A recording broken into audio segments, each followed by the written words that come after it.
Thank you very much for listening to an old man. I should begin this session by informing you that I was born on the 3rd of October 1912, so I'm 101 years old. In Africa, respect for elders is a treasured attribute of our culture. So listening to me, you will be behaving like good Africans, even if you are not an African. So our theme this morning is what do you do after the genocide? And in front of me here, I have a panel of three eminent personalities to discuss this topic. On my immediate left, rather on my immediate right, is Senator Tito Rutarema. Before being a senator, he was the chief ombudsman of Rwanda for 8 years. And before then, he had been Secretary General of the ruling RPF party, but he was also chairman of the country's Constitutional Commission. He's a highly respected elder in this country. On my immediate left is Sheikh Abdul Karim Harerimana. In my language, his name Harerimana means one who nurtures God, which is a very powerful title to have. I don't know what it means in Rwanda, but I think in Kurera in Rutoro is to rear a child, to bring up a child. So Harerimana is one who brings up God. Oh, okay. But in my language, it would mean the reverse. Okay, General James Kabarebe is the one who speaks fluent Rutoro. He can help me on this. He's a former lecturer at the Islamic University in Uganda. He's a member of the National Executive Committee of the RPF and is also now a member of the East African Legislative Assembly.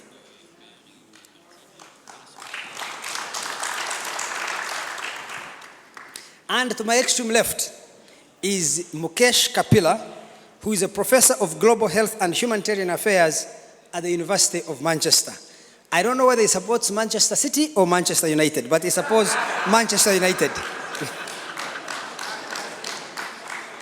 He is the special representative of the Aegis Trust for the Prevention of Crimes Against Humanity and the chair of the Minority Rights Group International. Professor Kapila has extensive experience in the policy and practice of international development, humanitarian affairs, human rights and diplomacy, with particular expertise in tackling crimes against humanity, disaster and conflict management, and in global public health. Now, before I call the first person to speak, I want to recite a poem by David Rubadiri, which I think has powerful implications on the topic we are going to discuss today. In one of the greatest poems that Rubadiri, who is an African poet from Malawi, wrote, the poem says, or is titled, When the Village Drums Beat. And it says, when the village drums beat, an incessant roll, the roll that touches the fibers of life, we know that news of terror, news of emergency, messengers of tragedy have come upon us, and we ask, what is it that has happened? What is it that threatens us? For then we become one. For then we know our common womb. Pots on the fireplace are left to burn. Hoes in the fields are left to stand. Children playing around the huts are firmly trapped in. Beer pots that had once been surrounded are left to gather flies. For the elders, those wise men that guard our integrity have caught the worm that eats the tree of life slowly to its final destruction. Rumormongers like wildfire span the countryside, for it is then that the brave sharpen their spears of the nation and without fear or favor move forth to defend us against the invader. And now listen to this. But when the invader is from within, the battle cry is one of agony, for it is then and only then that only the surgeon's knife can remove the tumor that slowly grows and grows for the final kill.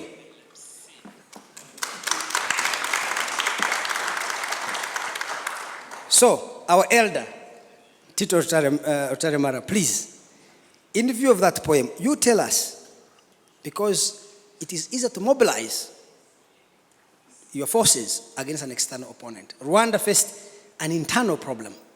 How immediately you took over power, how did you begin reconstructing the politics of both state reconstruction, economic reconstruction, and societal reconciliation?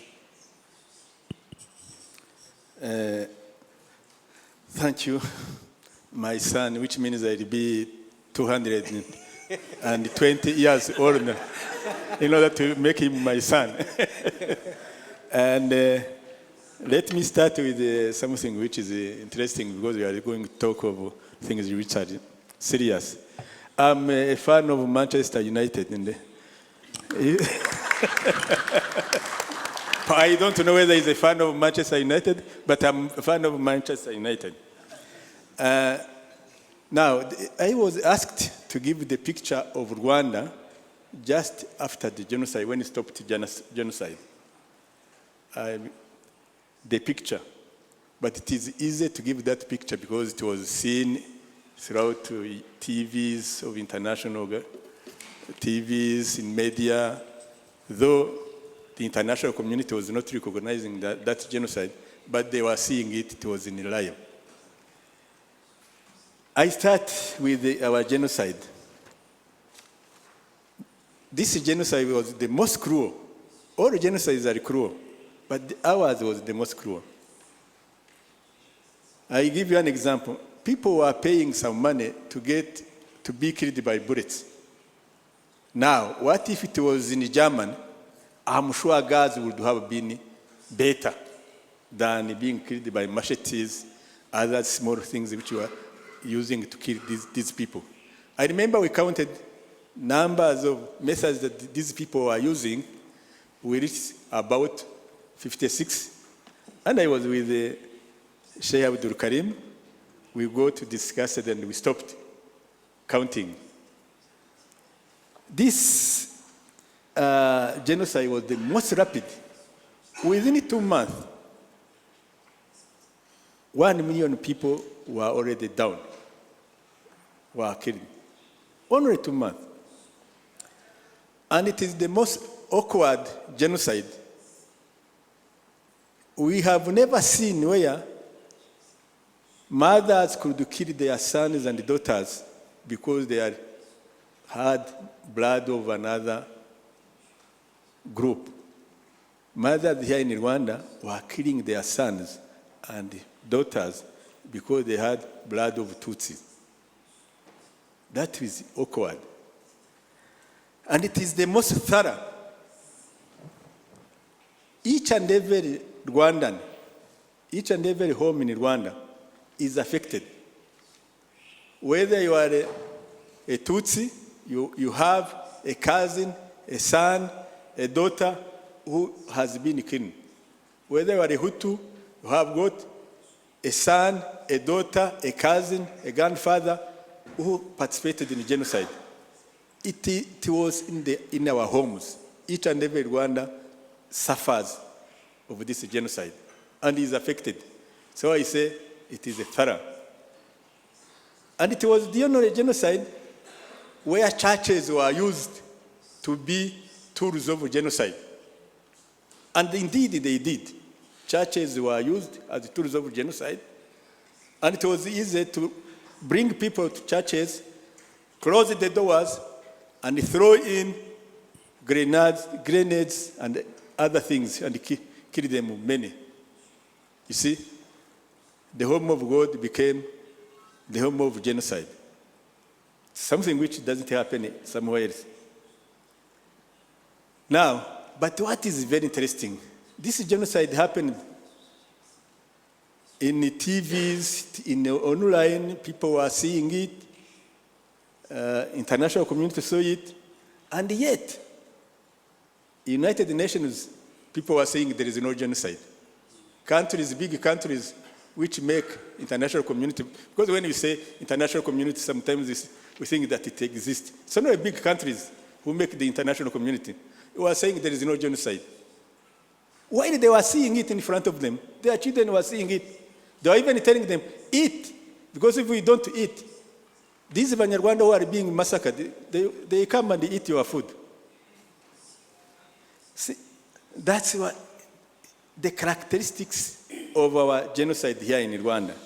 And it's why it came in the most inside each and every Rwandan. We suffered. Well, I give, because I was asked to give the picture of Rwanda at that time, my friend would help me.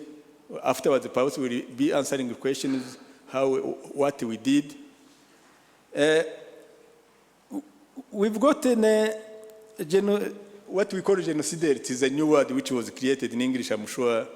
It is French word, which is genocidaire. I don't know how they pronounce it in English. Perhaps genociders, I don't know. Cruelly massacred 1 million people. Dead bodies were spread in the roads, streets, paths. Dead bodies were floating in all rivers, lakes. Dead bodies were in trenches everywhere. And the dead bodies were on the floor of each and every church. It was a country of dead and zombie, if you understand the word zombie. Because we had victims of genocide who were traumatized, thousands of them, roaming around, knowing nowhere to go. We had orphans who were running here and there, looking for food. We had widowers and widows who didn't know what to do.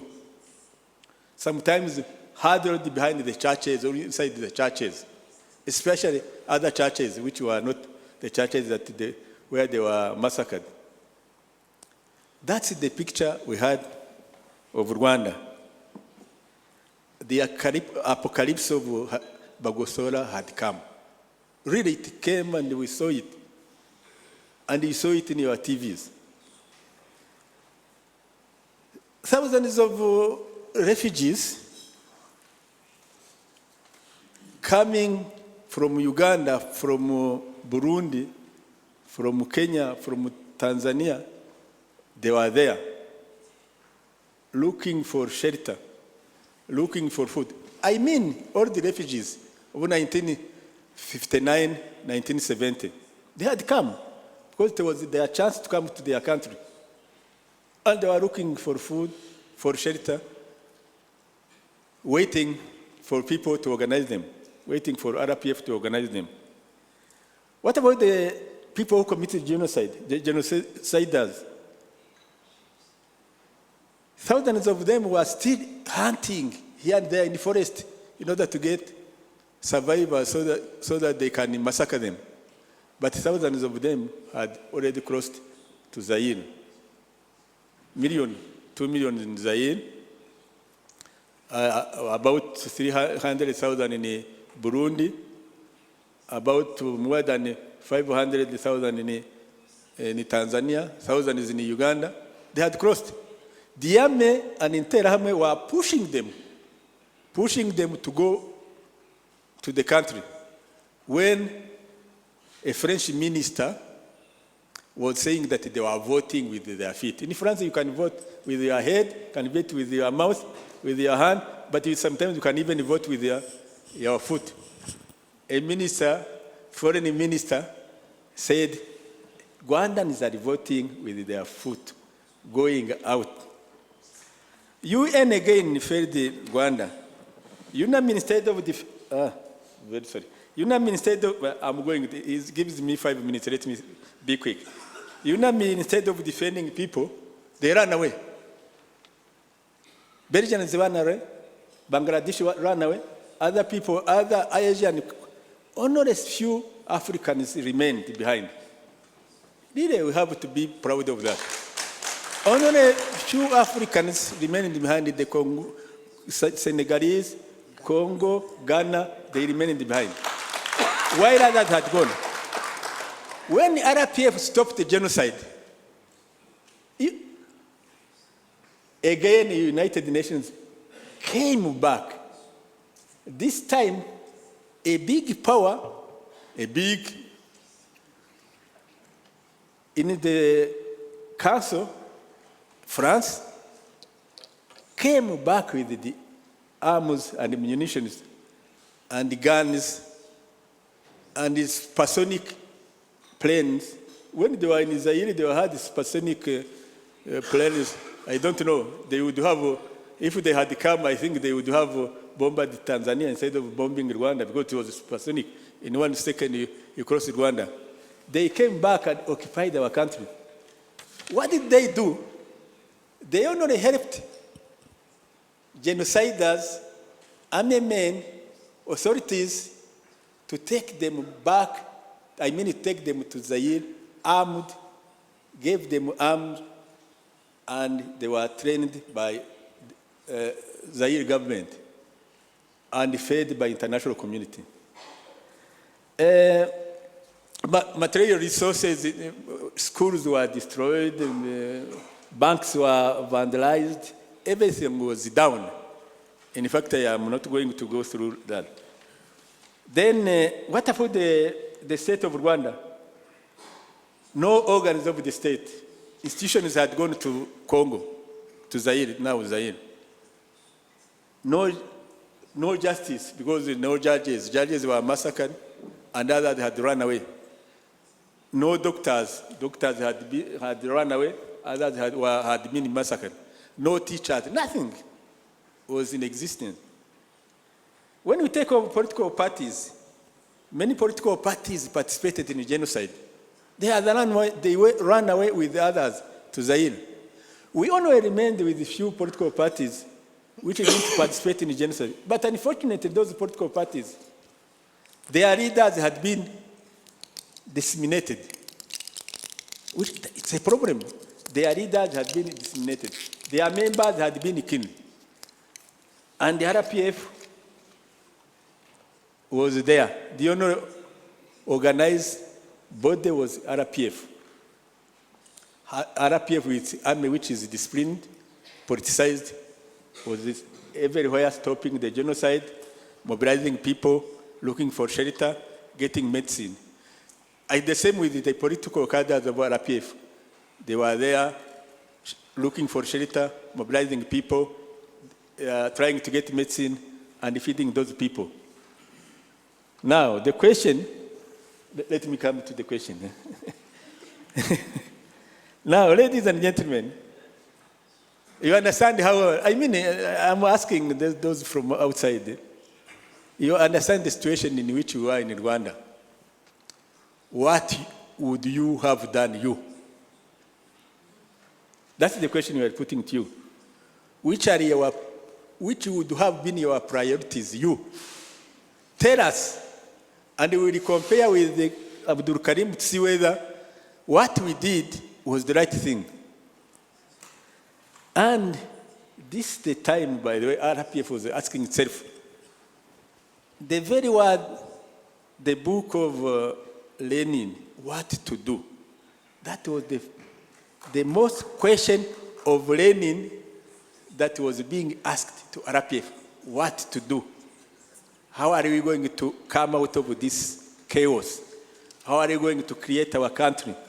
How are we going to make the Rwandan to be Rwandan? How are we going to bring refugees who are outside to come back to their country? How are we going to stop genociders from entering the country? Those are the questions we are asking ourselves. But you are lucky we are here. You can give us your priorities. What would you have done? Tell us. Because we did something. First, it's not the best, but tell us. Give us ideas. If it were you, what would you have done? That's the question we are asking you. Help us, please, to compare with what we did, to see whether your ideas are better so that we can use them. But there is no other genocide. So that we can use them in Central Africa or somewhere else. Thank you. Thank you very much. Our elder has kept time to the dot. I was just writing to say that time is over when he had it. Thank you very much. I congratulate you. That story, you can see it's both depressing and inspiring. So we come to the Sheikh Hareriman. given the context, the background our elder Tito has given us, how did you as RPF begin to reconstruct this society? Please, you have 10 minutes because I want us to finish early, so that we can have the audience participate by asking questions and making comments. Thank you, moderator. Your Excellency, First Lady. You can call me old man of the clan. I thought I was the oldest in this region. Anyway, Your Excellency, the First Lady, all protocol observed. Honorable Tito has put us in the situation now, 1994, on 4th July. Life in Rwanda is gone. The only one who is living now, after God in Rwanda, it was the spirit of Rwandans in the body of RPF. Because it is the only one which was able to stop the genocide. Now what do? There were only two choices. They either accept death and follow the others, or refuse death and live, and if possible, do the impossible to resurrect Rwanda and Rwandans. And that was their choice.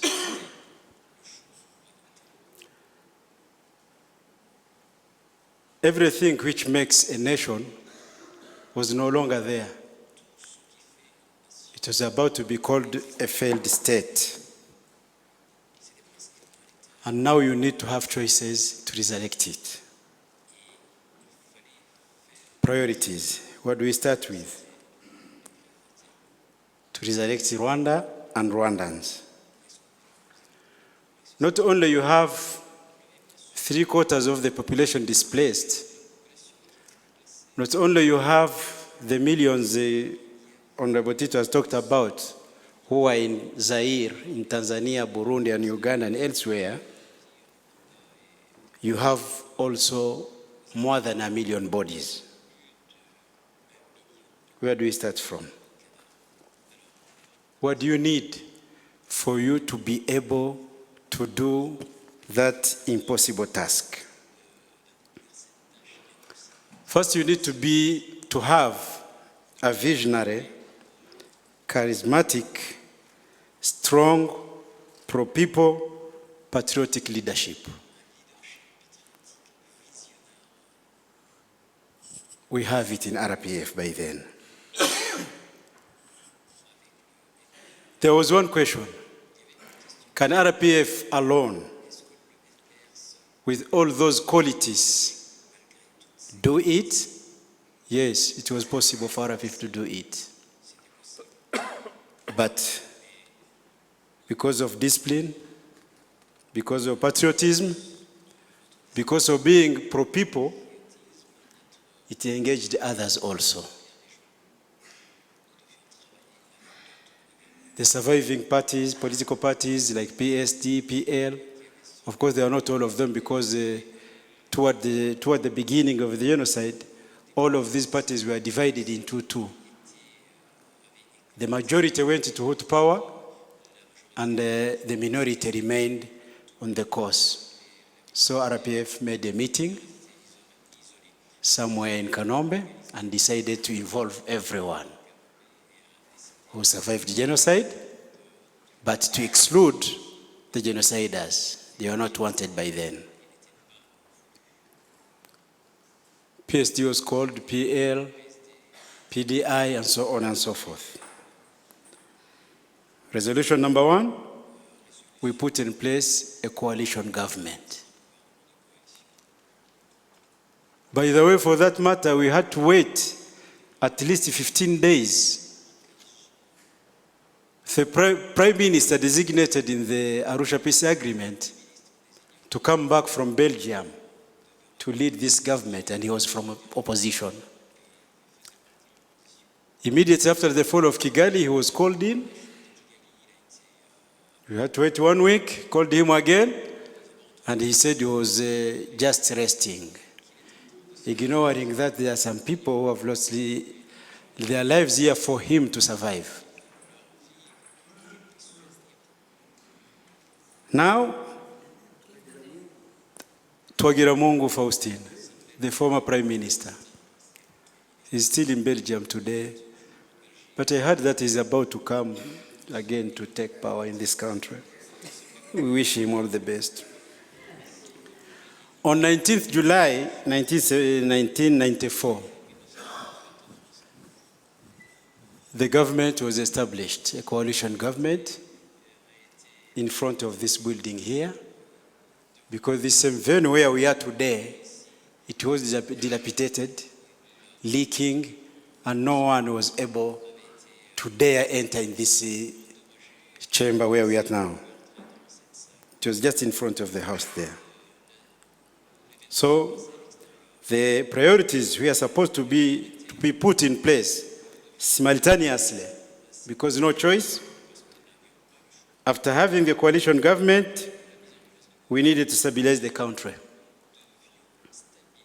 to console the victims, to build the confidence in the population, to reinsert the displaced people, take them back to their homes, and to repatriate all refugees.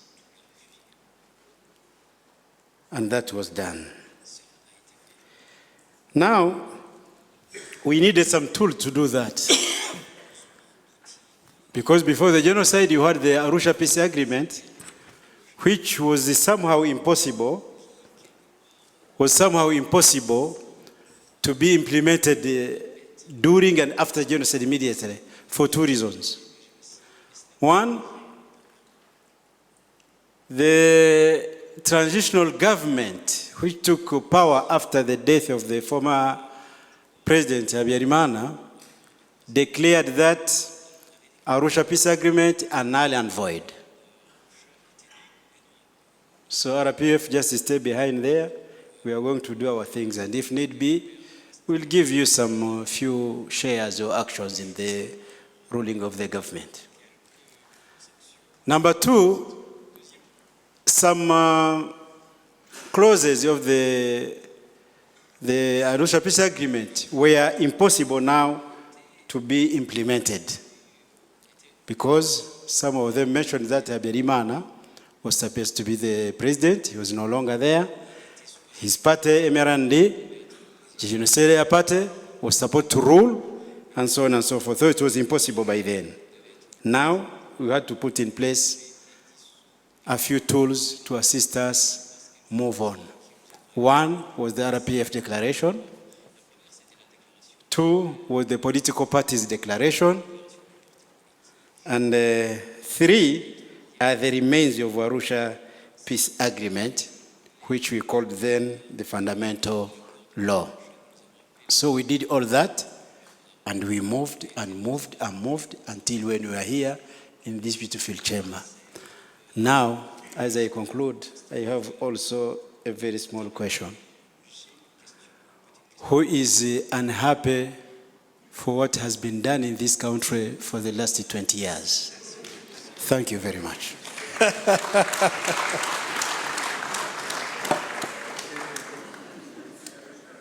When you listen to a sheikh, you really have listened to a sheikh. So let me now call upon Professor Kapila. Professor Kapila, by the way, has published a book, Against the Tide of Evil. If you want to know a man who knows all his onions about genocide and crimes against humanity, Professor Kapila is that person. And you can read his book. How come the camera is not focusing on the flyer? Please focus the camera on the flyer. I want to sell this book so that people can know. I'm not seeing it on the screen. Okay. I didn't pay for this publicity, by the way. I will send you my fee note. Professor Kapila, please. Thank you very much, and it's a great honor to be here. Firstly, let me answer the most important question in front of this House. Do I support Manchester United or Manchester City? Well, I was pondering on this answer while I was listening avidly to you. I think, even though I consider myself a courageous man, I hope, this is too tough a question to answer. But if you buy me a drink afterwards, I'm prepared to tell you the answer. Now, to more serious matters. You know, my first encounter with Rwanda was in July 1994, and I was the first British government official sent to Rwanda in the immediate ending days of the genocide or after the genocide. I remember my very first meeting with Paul Kagame was in some football field here in Kigali, and we had to stand together for, I don't know, what seemed like a very long time, because there was not even a chair to sit on. And then in subsequent day or two, as I went around to see the former ministries of education, health, foreign affairs, this, that, and the other. And I remember meeting with whoever was the caretaker in those ministries who were still in office. No tables, no furniture, no electricity, no glass in the windows. And we conducted our meetings standing up. I went to the office of the UNICEF representative. He had a table. The UN always does a little bit better than anyone else. But he had no chairs. And he slept at night under that bed, and under that particular table.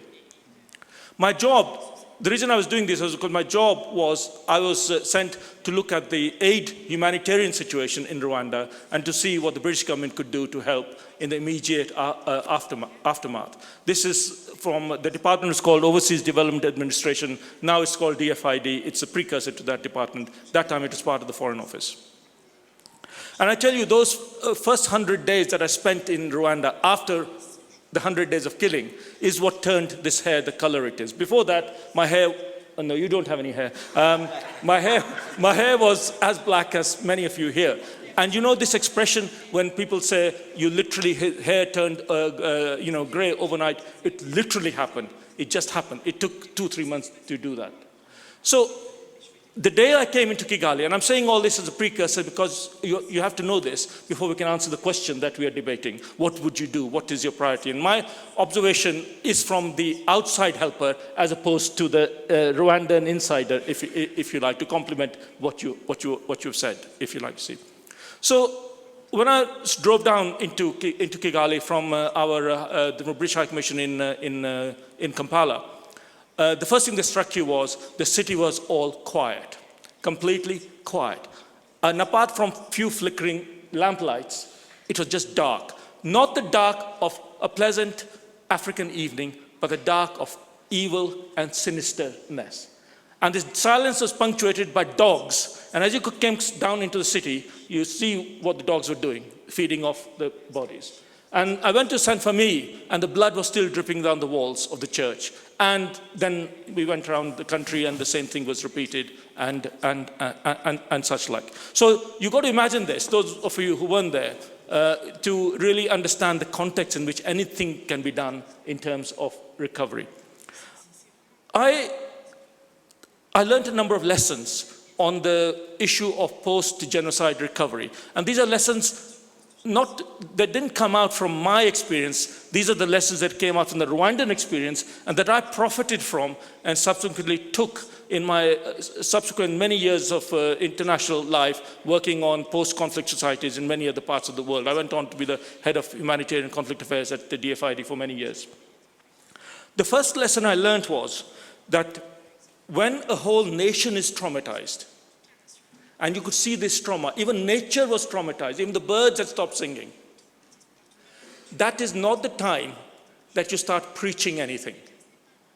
You just have to accept the trauma, and you help the traumatized society, by just trying to do the little things you can to help them resume their little bits of normal life.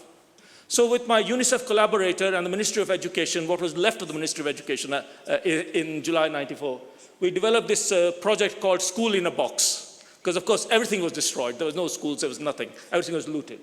And yet there's children wandering over. There were more than 500,000 people separated from their families. And all the way from Kigali to the border, you could see these little camps of displaced people with children and so on. So what we did was to really establish what we called a school in a box, like you have a primary healthcare kit in a box, why not a school in a box?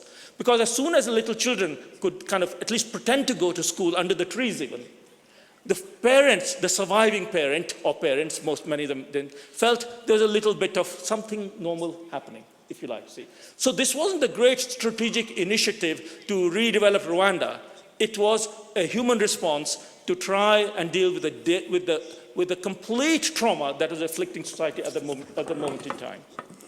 So the second thing we learned was, and this came from the leadership of the RPF at that time, that something urgent had to be done to restore the bond, the sacred bond between the people and those who govern the people. Because remember how the genocide happened.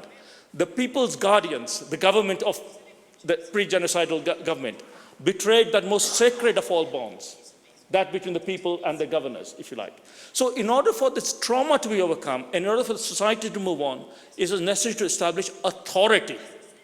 And I remember the discussions in the international community at that particular time, democracy, this, that, and the other, and many advices were coming to the Rwandan authorities, and everyone was wanting to give advice on this is how you establish this is how you do this, and all the academics and pundits and diplomats were kind of marching in.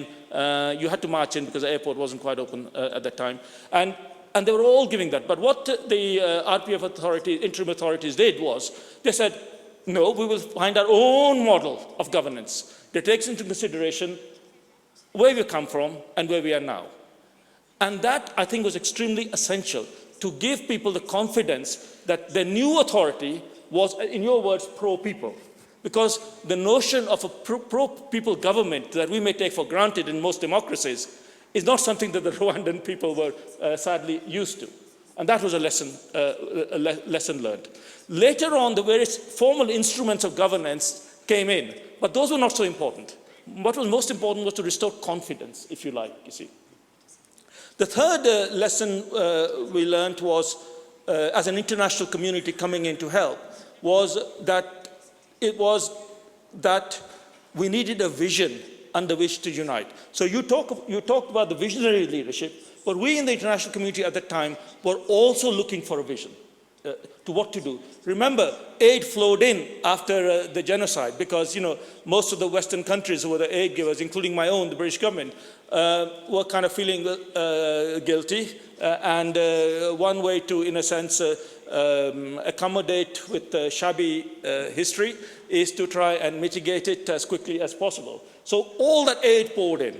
That, of course, created its own problems. I remember so much of my time was spent in aid coordination meetings as donors, vied with each other. So, for example, some donor would say, no, you need to reestablish a police service and our model is the best model. Then someone would say the education model is the best model, and so on and so forth. So this is where government leadership in terms of coordination and vision came in very important. So those three lessons don't become too intellectual and strategic in designing, but try and deal with the mood of the people and let your strategy evolve with those mood of the people. Secondly, reestablish the bond between the people and their authority. And thirdly, give them something to hope for.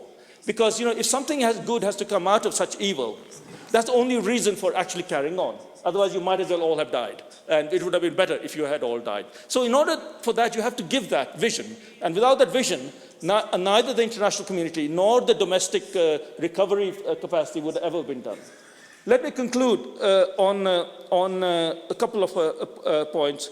One is, it struck me both from the successes of Rwanda and the failures elsewhere in the many other places I've subsequently been in, Sierra Leone and Bosnia and all those kinds of places, successes and failures. And that is the first 100 days of recovery. You talk about 100 days of killing, I'm interested in the first 100 days of recovery, in a way, which we're talking about here.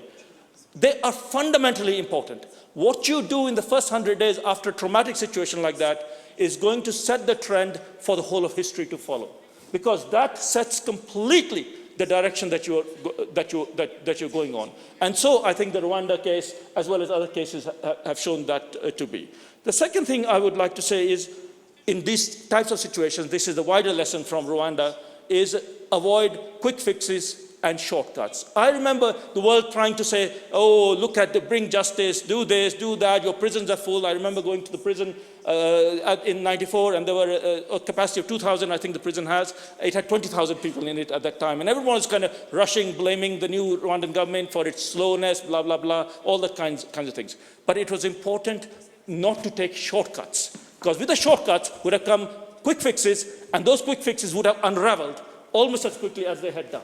So, in a sense, making haste slowly with the wisdom of vision that the authorities brought at that particular time laid the foundations of where we are now.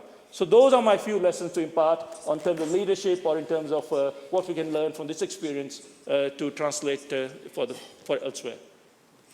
Thank you.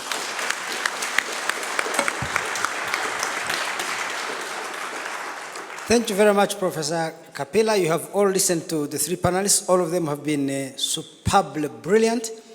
I would now welcome your questions, your comments, and your ideas.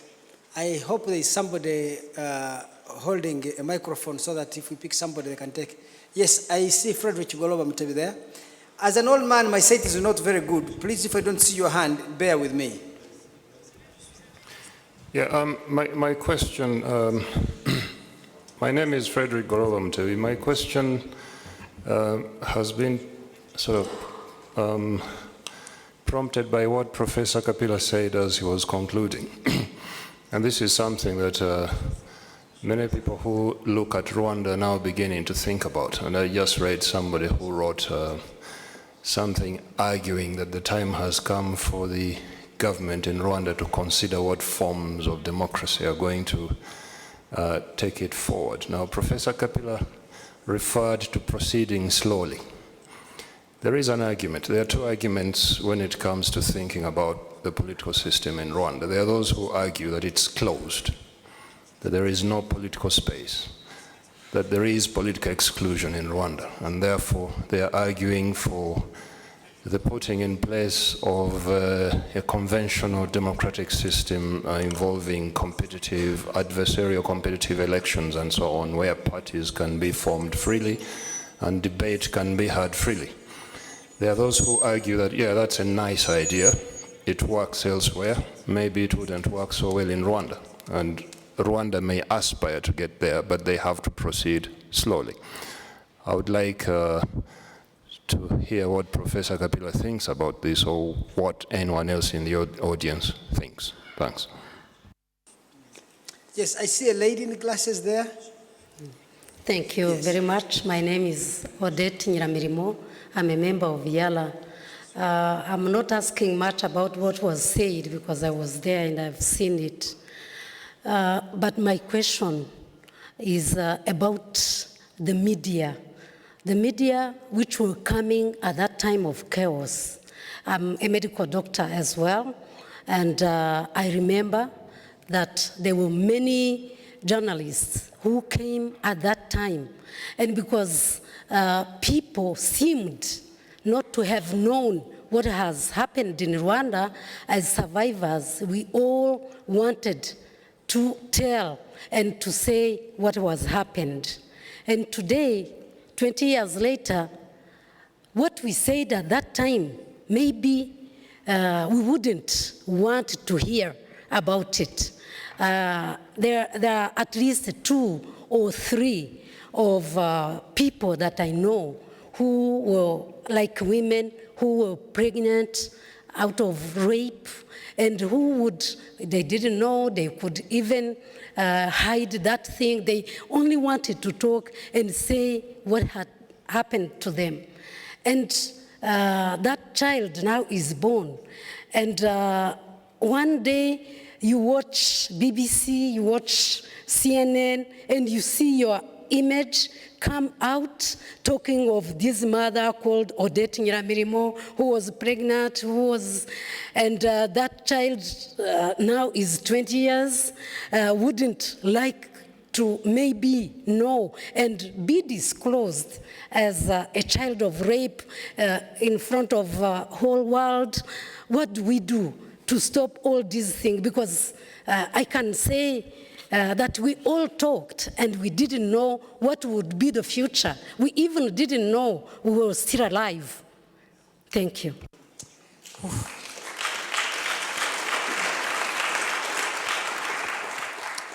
That is really something. Okay, any other person who would like to make a comment or raise a question? Oh, yes, right behind there, on my extreme right, yes, sir.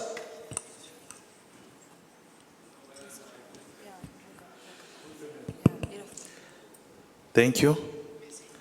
My name is Nguga Aristark. I'm the Executive Secretary of GIRG, is an association of graduate student survivors of genocide. Allow me to talk in Kinyarwanda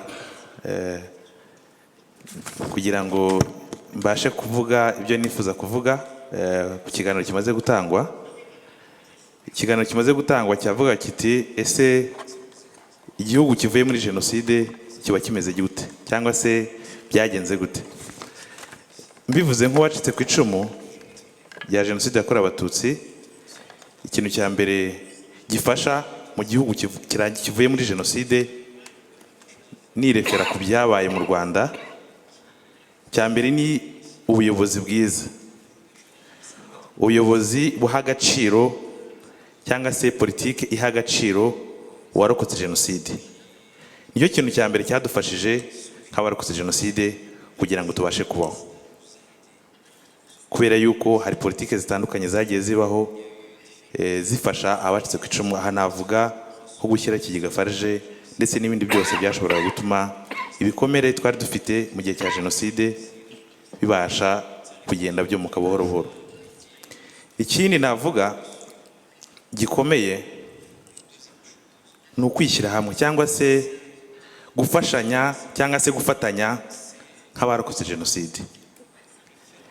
Leta y'u Rwanda yakoze ibishoboka ku ruhande rwayo, ariko ndashaka kuvuga ngo n'abarokotse genocide bagize ikindi gikomeye bakora, ari nacyo cyabafashije guhangana n'ingaruka za genocide.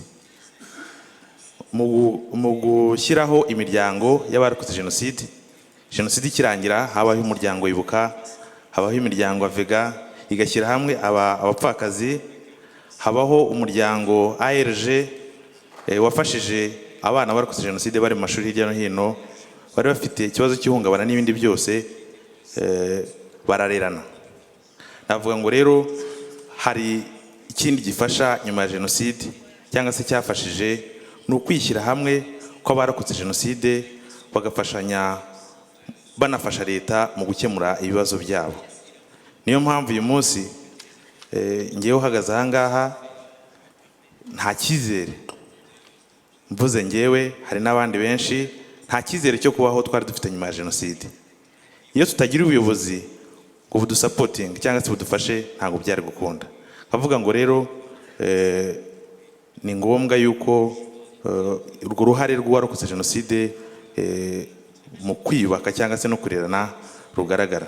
Ndasoza ku kibazo, hari ibibazo bitandukanye abarokotse genocide bagifite, nkasigara mbaza abari aha ngaha cyane cyane. Sir, please, I think I need to take another person because we don't need another speech from the audience.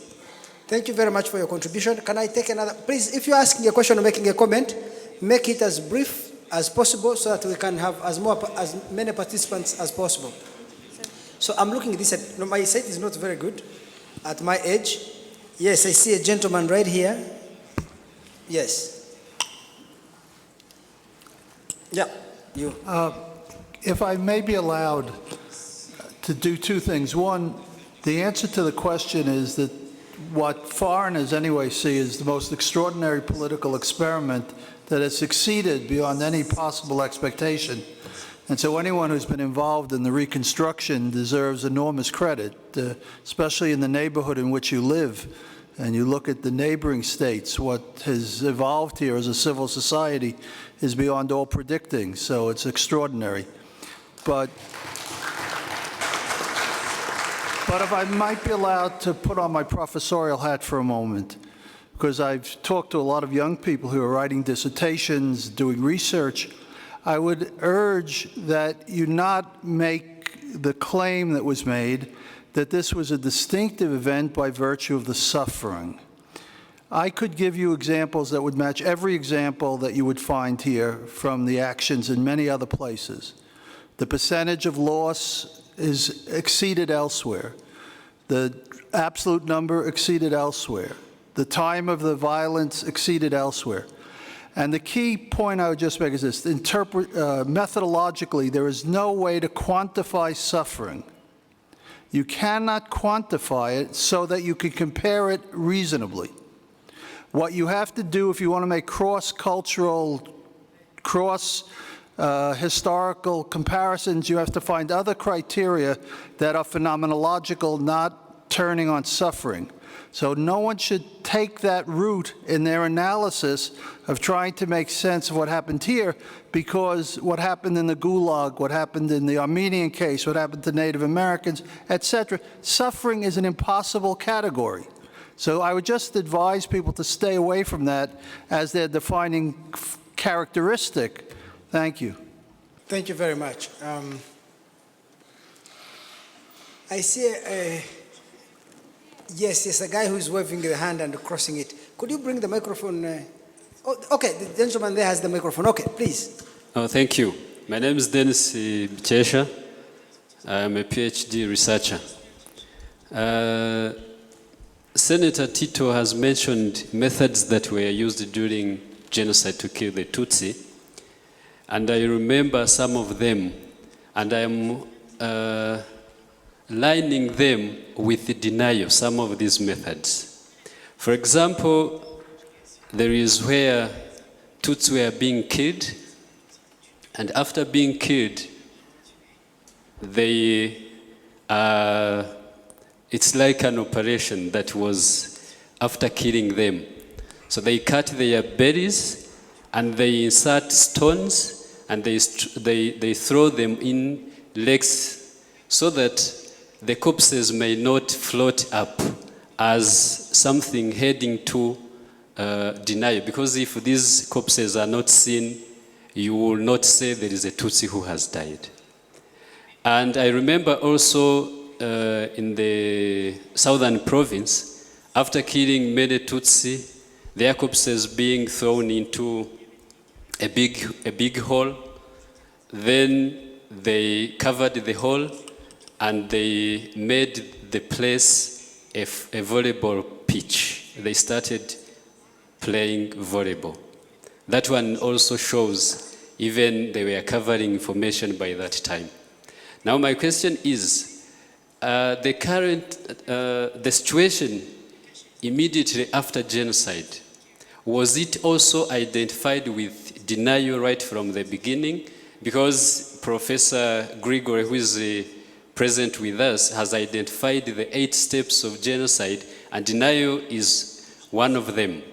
Was the situation also right from the beginning? Because we have been seeing denial, especially when it is towards commemoration, but I want to know if it was there just immediately or even during the time of genocide.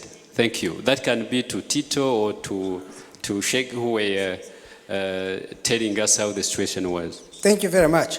Okay, there's a lady here who had been waving a hand right and left, right here in the middle, behind the camera. Thank you very much. I first just want to acknowledge that as a visitor to your country, hearing the stories from the gentleman at the back there, and listening to the translation and hearing her voice, that this is clearly something that is very real for people of this country. And I just want to say that it's such a special gift for people like us coming from countries that are experiencing problems. I am from South Africa, and coming to this country for the 3rd time and witnessing the solidarity that is growing and what has happened in this country in terms of growth and development is really, truly, like the gentleman was saying, just remarkable. The question that I have for the elder is that having been here, having arrived here, and in the midst of that chaos, and looking around and seeing what's happening now in the country, the growth and the positive spirit of the people and the hope, how do you sustain the hope of young people like the gentleman at the back there? How do you, what are there any specific programs that are designed to make hope real so that young people can continue on the path that you have started? Thank you. Thank you very much. I want to come back now to the panelists to make some comments and reactions to what has come from the floor. I want to begin with our elder Tito. There was a very intelligent question of my friend on political space. In fact, the political space has never been defined. We usually, when they say there is no political space in Rwanda, we tell them, define it so that we can know whether it is there or not. Is it the freedom of press? Is it the freedom of expression? Is it multipartyism? What is it? Because people here in Rwanda have it. But we have got, well, after defining it, they will tell us what it is, because I have never seen. I was asked many times. I remember RFI asked me that question. I told him, what do you mean by political space? Well, he said freedom of expression. I said, well, you come to Rwanda, you go anywhere, you ask people will be responding to you. You come to the radios you are having. Now, social media is working and we are not preventing anyone. Then I was asked by VOA. They told me there is no political space. They said, please, define it. They said, multipartyism. I took them to so many parties here in Rwanda. And I even told them, go outside Rwanda, you'll find other small parties which are there attacking the country. Now, we don't know what they mean by a political space. Perhaps here you redefine it and you tell us. But is our system like the system in America or in the UK? No. We know that principles, values, democratic values and principles are universal. But methodology of putting them there are according to each and every situation, each and every individual environment. Here in Rwanda, we are having a system of power sharing.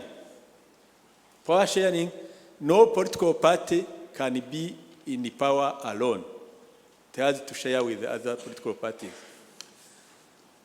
We are always working for trying to build national dialogue in order to get a consensus. Because we have to build our nation, which has been divided, deeply divided by genocide. Then you have to build the national dialogue. You have to dialogue, you have to talk, you have to be together, construct together and so on. That's what we are doing. That is the system we are building. Should we build it by camel like in Britain? No. Britain has got more than 400 years doing it. And they are now remaining with the Labour Party and the Conservative Party. I'm sure there are other parties which died in the way. Should we build it in an American way?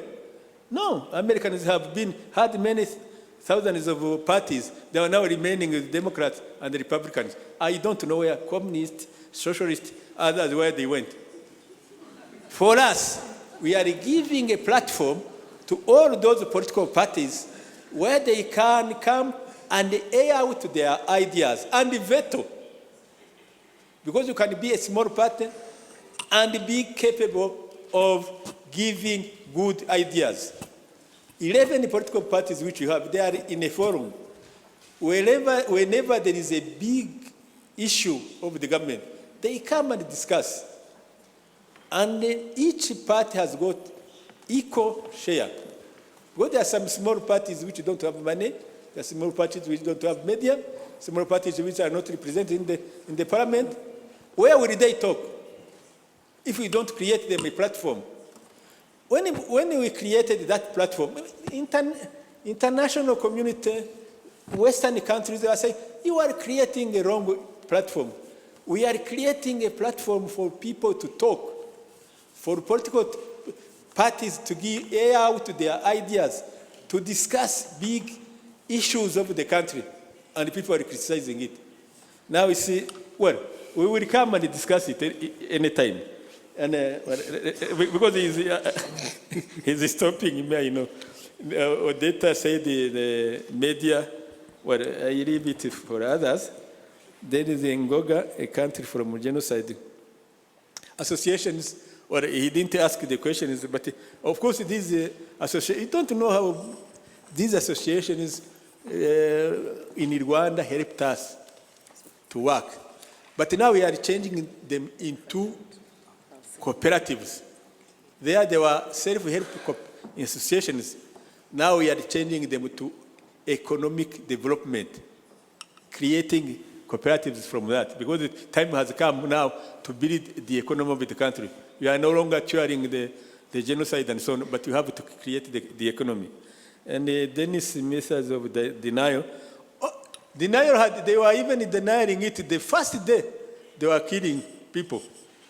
Not only in Rwanda, even in Europe, Mitterrand was saying that Mitterrand is the president of France, if we don't know him. He was saying that there is no genocide in Rwanda. There are only tribes killing each other. Why in Rwanda we don't have tribes? I remember that he said it. No, the denial started even before. His brother, his son, Christophe, we went to meet him. You know what he told us? Go and kill each other. When you're finished, we will come and rule you. Unfortunately, the social party is ruling. But I am not ready to be ruled by Christophe Mitterrand. That's what he told us. And these people are serious. And I was saying, how do you think of the hope of... how are we... Well, we are now... Our liberation is not over. We had, the liberation had steps and stages. The first stage was to remove the dictatorship.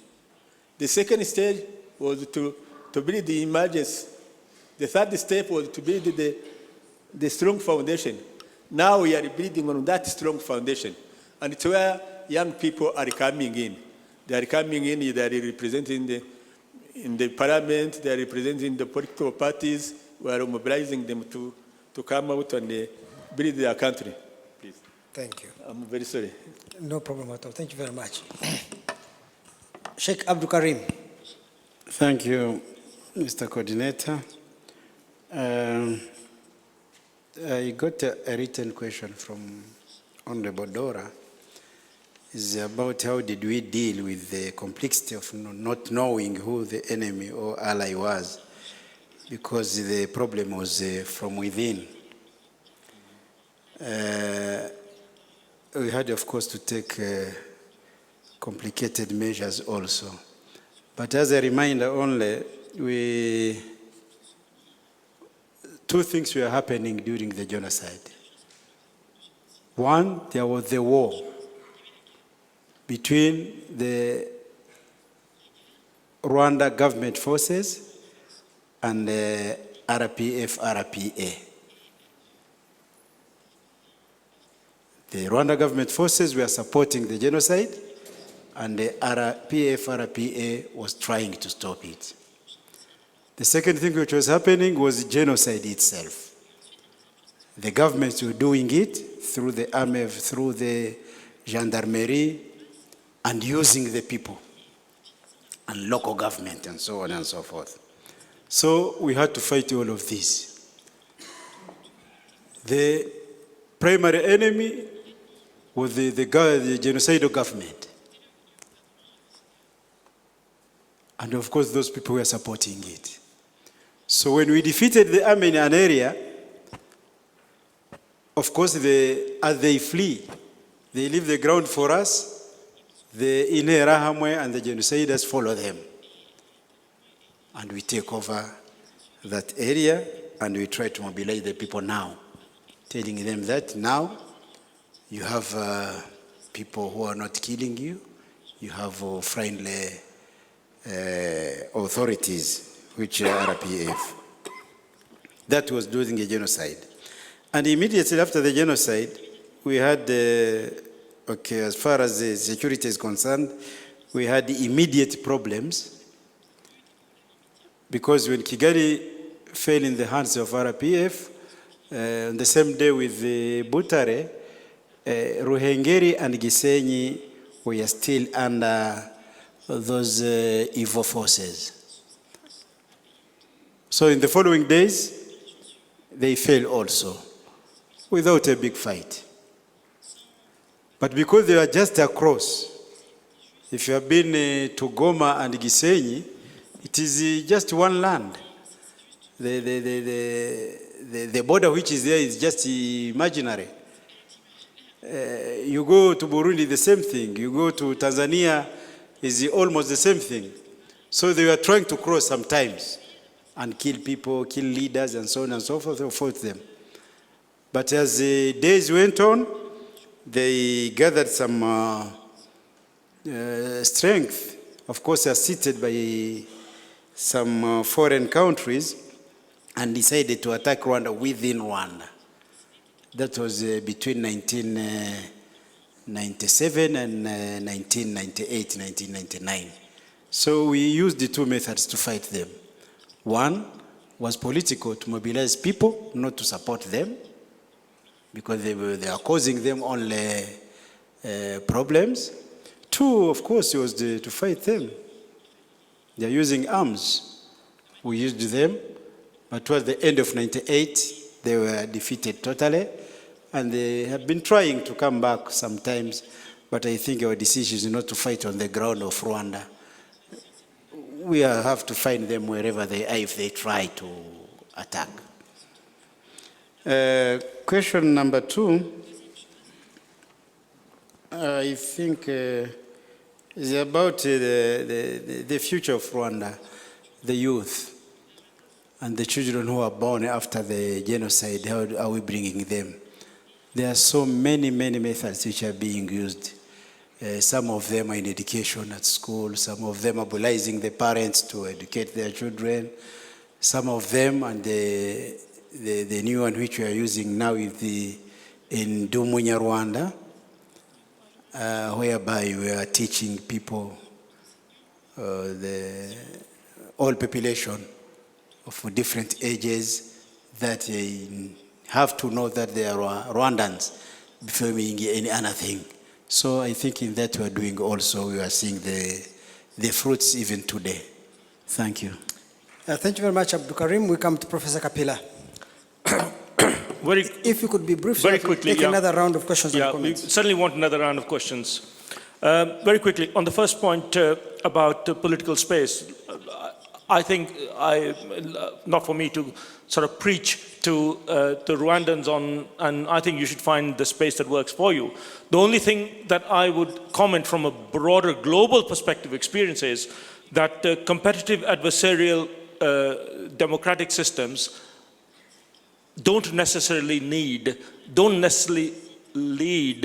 to stable, inclusive nation building.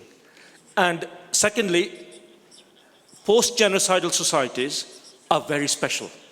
So the idea that you can somehow put upon Rwanda a prescription that is a kind of normative global prescription, a certain model, just because it's a Western liberal democracy model or any other model, is wrong. This is a very special society, and it will remain very special. And the great thing about Rwandans, as I see them, is that they are, while they are sad about their past, obviously, and they're in some cases also embarrassed by it, they're honest and open about it. In that context, the last thing you want is competitive adversarial politics. This is what I would say from outside, really. My second comment would be on the denial question. Somebody asked, was there a denial right from the very beginning? And the answer is very clearly yes. I remember one of the unfortunate jobs I had to do to serve my own British government was I was appointed to be the British government liaison to Operation Turquoise. You remember Operation Turquoise, the French operation in southwest Rwanda? Well, I suddenly found myself in Chingugu, in the headquarters of the French forces. And as you know, Turquoise was partially a cover for the retreat of the genocidaires into Zaire. And you walked around that particular sector of Rwanda at that moment in time, and it was very clear. They were all in denial. I mean, this is the Rwandans who were escaping the genocidaires. I found myself also in Goma on the very day that the exodus took place, when 1 million people crossed. I was actually there on the road between Goma and Ruwenzori, coming in from the Goma side. And then for weeks afterwards, I was in the camps in Goma, dealing with the cholera epidemic and all the other problems that happened. Absolutely clear. The people there, many of them were, of course, just women and children and so on, so we mustn't tar everyone with the same brush. But it is very quite clear that the killers were as traumatized as the survivors, if you wish, but in their trauma, their way of, in a sense, making sense of their terrible things they'd done was to deny that these things ever happened, if you like. So denial came before the genocide, it was very definitely present during the genocide, and it was even stronger after they made genocide. This is my sort of personal observations on the ground. On the final question of youth and hope, let me just answer this from a personal observation, not from my voice, but the voice of a Rwandan youth. Last year I was here, and I went to see a school in somewhere about, I think it was about an hour's drive from Kigali. I can't remember the exact name. So I was doing a class with about, there were 16 and 17-year-olds there in the class, bright young people. So I said, so what do you want to do? What's your ambitions? I thought they'd say, I want to be a doctor, I want to be an engineer, the stuff teenagers say. So three young boys and girls got up and say, I want to be president one day. Now, I said, I didn't know how to respond to that, if you like, see. But I thought to myself, I think if in these young people there is an aspiration to lead, in a sense, to take their role in shaping their future, whenever the chance is given, and everyone is a leader, everyone is a president in their own place in society, if you see, then I think the future is secure. So the answer really is, let's not worry about it. Let the youth kind of figure out what their future is. And I see a lot of optimism and a lot of energy. And what we have to do is to make sure that flourishes rather than impose any kind of false directions and so on them. Let Rwanda grow by itself. Let its own people shape its future. And let us have faith in that future. Thank you very much.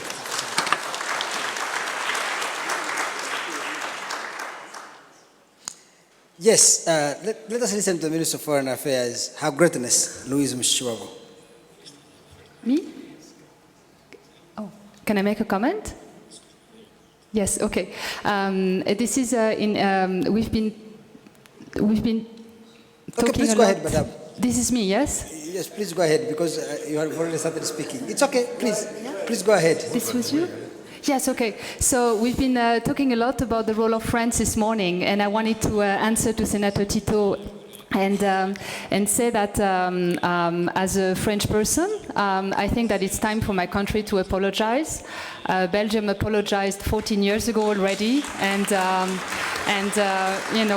as we say in French, l'espoir fait vivre. So at least as a French citizen, I would like to apologize.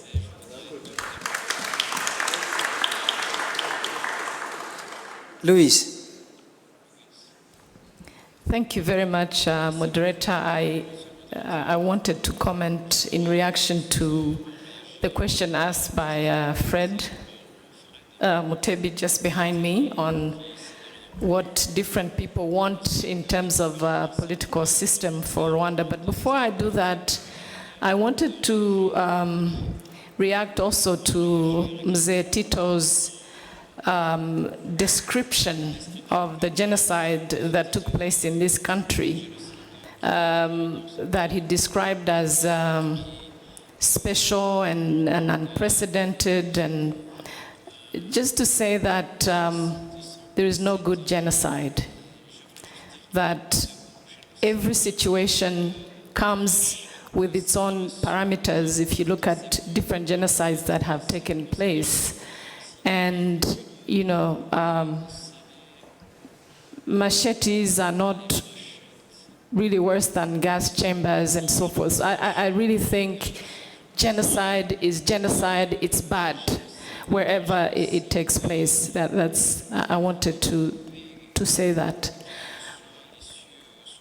As you all know, this is a time of media proliferation in terms of Rwanda. And I read all the time what is being said about Rwanda and this time of remembrance. And I'm really pleased to see that at the very least, the media has learned a couple of lessons. They haven't learned other lessons that I would like to see, but I think the intensity of coverage and the specifics that we see in some of the stories are really sobering, and I think it's something to appreciate with the international media, especially. On some other fronts, of course, the preoccupation of many of us in Rwanda right now is what happened to us, how we got where we got, how we lost 1 million plus out of 7 million. How do we not go back there, and how do we protect ourselves as a society? How do we get back to our values? And it's regrettable, at least, to see that you know, in a number of stories, it's just a mixture of anything and everything on Rwanda. So that's the lesson not learned, but I'm not here to teach media how to do their work. Now, I was listening carefully to Fred, and he was saying, they want this, they say that Rwanda should do this, and I really wanted to comment on that they business. And perhaps to repeat what Mukesh just said, it will be very important for our friends, non-Rwandans, to allow us to be the country we want to be. Rwanda is not an island. Rwanda is not insensitive to criticism. We are not living in a world of our own. But the experience we have had as a country over the last 20 years, I think should be owning us credit to make some important decisions for ourselves. And while we appreciate and we listen, I think it's wrong to reach a point where we are given a prescription as a leadership, we are told what to do as a leadership, and measured against somebody else's view of what this country and the people of this country should do.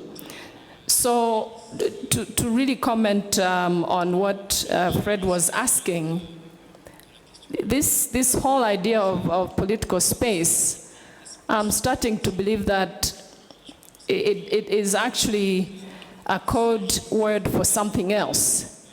Perhaps the political space is not occupied by individuals that they group would like to see, but we need to move away from this, Rwanda does this, but we want that. I think it's very fine that other people want some things for us. But I think it's important that you allow us as a nation and as a leadership to make our own mistakes and move on and take your advice and use it. But again, and of course, this idea that the West has so much guilt that it is afraid of putting pressure on Rwanda. First of all, when pressure is justified, it's justified. But it's also true that one cannot have guilt when there is no conscience. So I thought I should make that comment. Thank you.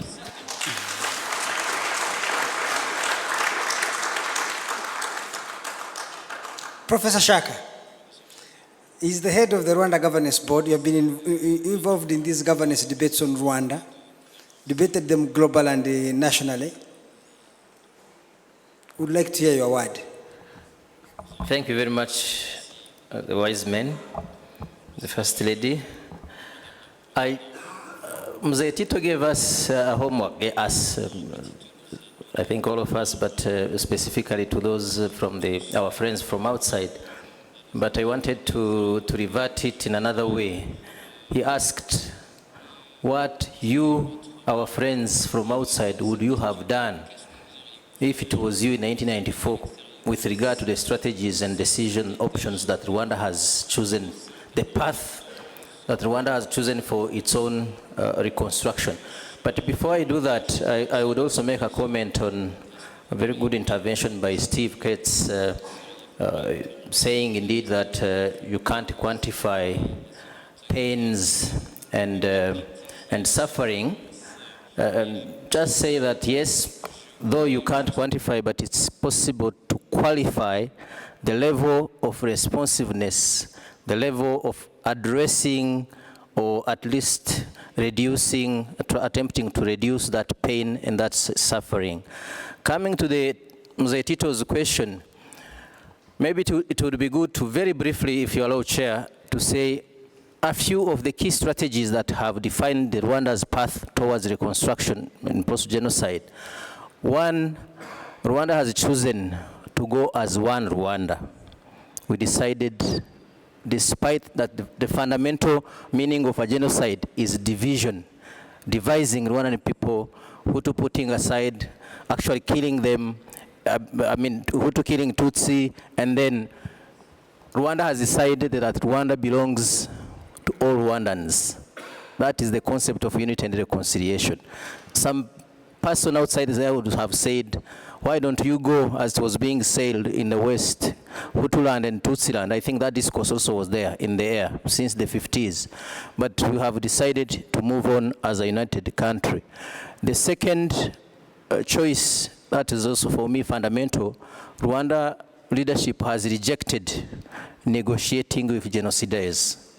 Have rejected to face genocide, but not to integrate or to negotiate, to negotiate politically with them.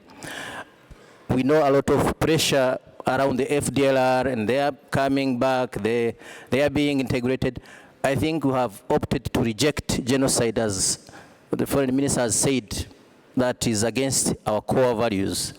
Number three, I think Rwanda has put a lot of emphasis on making sure that Rwandans are equal in their country and they are secure.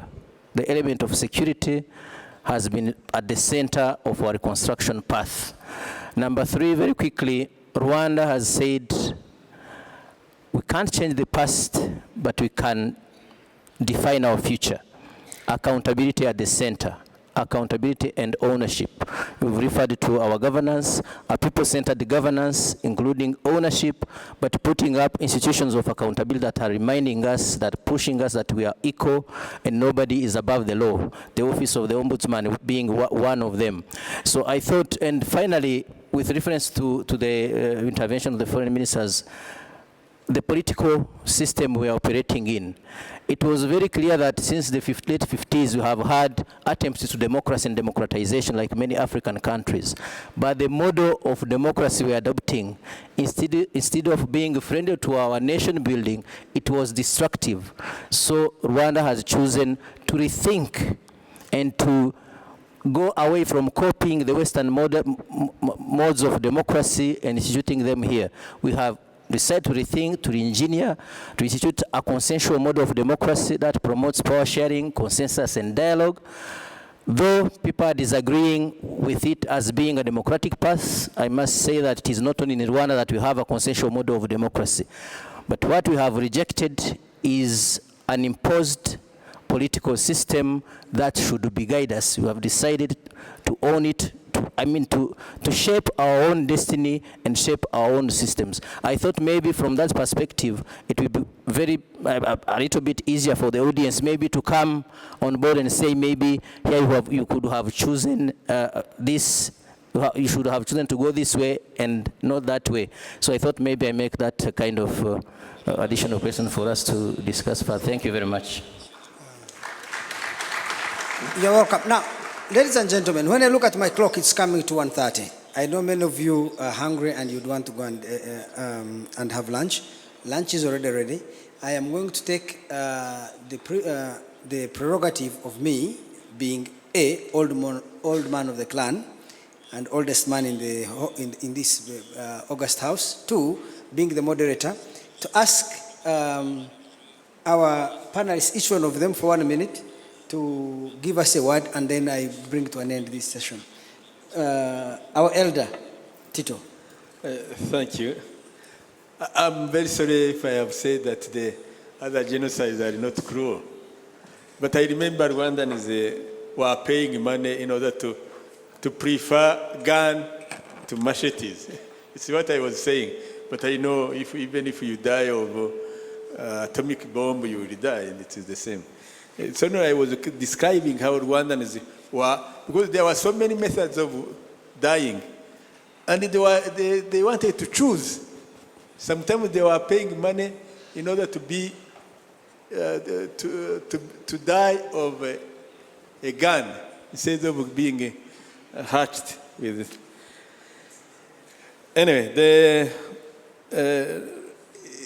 indeed, I think we should have put it down the question that the Professor Shaka has said. We thought that our friends from outside would be telling us, you have been reading in Rwanda, this and this, you should have taken this direction and so on.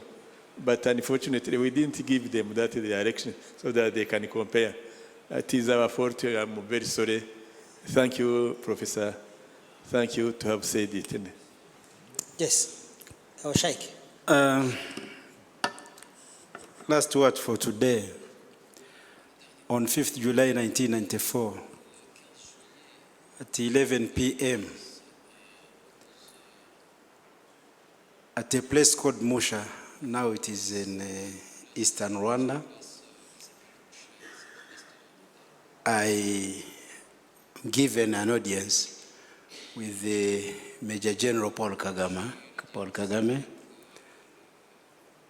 He was commanding the forces, but by then Kigali has fallen.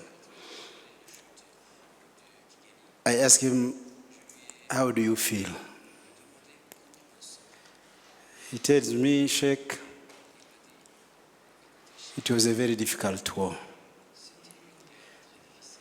Having people's children, young as they are, fighting for 4 years with meager resources, arms, but at the end of the day, because of the will and the cause for what we are fighting, we have defeated those people. And we share a dinner. Thank you very much. Professor Kapila. One sentence, as that sentence is the only thing remaining between lunch and here. This session has been about leadership, really, in a way, hasn't it, in terms of things. Now, I can't remember who said it, so if I don't quote the right reference, please forgive me. But my favorite quote about leadership is as follows. Leadership is not just about doing things right, but doing the right things. All this discussion in this day and a half so far, I think we can agree that the things were done right, as best as wisdom allowed. And by and large, I think they were done more right than wrong. The challenge now, I think as we look forward, we commemorate and then we look forward, is to learn to keep the ability to distinguish between doing things right and doing the right things. And if we can keep that kind of thing back in our head, as your leaders lead you into the next phase, then I think Rwanda will continue to have a bright future, and I look forward to being here if you invite me again to Kubuka 40. Now, before you all depart, we have some announcements. I know you're hungry, but there are some announcements that are supposed to be made before I close this session. Yes. The First Lady, distinguished delegates, I have only 2 announcements to make. The first one is the Kwibuka Flame of Remembrance today reaches Chichutiro, the 30th district, on its tour of Rwanda. The flame symbolizes remembrance as well as resilience and courage of Rwandans over the past 20 years. So you're all invited to attend. It will be in Eto at 3 p.m. Buses will be provided after lunch. And the final announcement is that there is a movie at Kigali City Tower at 8 p.m. The movie will be in French. Sept jours à Kigali, with English subtitles. So enjoy your lunch. Thank you very much. Okay, now before you go for your lunch, an old man wants to make 2 sentences to conclude this discussion. 1, when this country faced genocide, the international community ran away, which was very good really, because had they succeeded in their intervention, this country would be a disaster. Rwandese liberated themselves. That is a big clap we should give to the Rwandese. 2, whenever Rwandese face problems, and these same outsiders who ran away give advice, listen carefully, but oftentimes you may take a few lessons, but oftentimes ignore. Because only Rwandans know what is good for them. Nobody else can tell Rwandese what is good for them. Thank you very much.